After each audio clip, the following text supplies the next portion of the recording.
A spokesperson with the Arkansas Game and Fish Commission says the 72-year-old man from Ozark who was attacked is in stable condition and is now recovering at UAMS Hospital in Little Rock.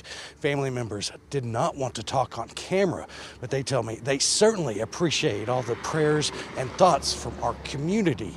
And one expert we talked to says, of course, right now it's too soon to know what caused the attack, but the expert says it could be the first documented case in the state of a violent bear attack where the person was prey.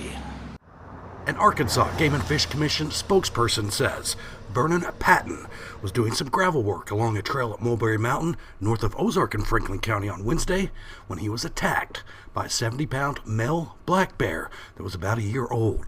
Patton was flown to the hospital with severe injuries. By the time game wardens arrived, they say the bear was still in the area.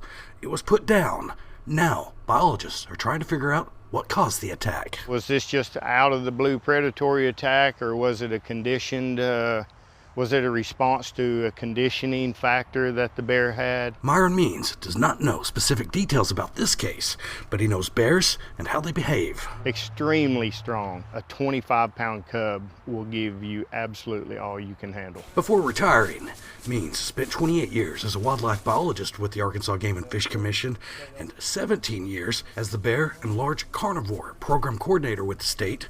Means would go headfirst into bear dens.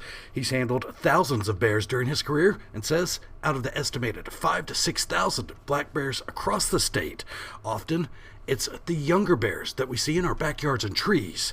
He says the biggest problem is when bears lose their fear of humans because they've been fed by people or what's called food conditioned. But Means says those run-ins do not equal what happened in Franklin County. A predatory attack is intentional. That is a black bear that has completely lost his fear of people, and he will attack a person or try to with the intention of being a predator on that person. So there's a big difference between, you know, quote, a bear slapping someone, slapping a biscuit out of their hand if you're hand feeding them or something, and a true predatory attack. It'd be the first that Game and Fish or Arkansas has ever experienced. Means says biologists will also find out if the bear was infected with a disease, which could have also led to the attack. Yes, they do get rabies. I mean, that's a possibility. Literally, the animal's just out of its mind. Bears are no different than dogs or raccoons. I mean, when they get rabies, they literally lose their mind.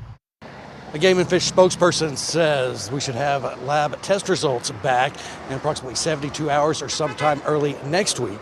Of course, we'll let you know what they find out. And the spokesperson said the only other violent bear attack case that they could find in this state was in some documents that possibly happened way back in the 1850s. In Fort Smith, Brett Rains, 4029 News. And there are things that you can do to stay safe around bears if you find yourself faced with one. So experts advise traveling in groups and making noise and staying away from a bear with her cubs. We have more on 4029tv.com.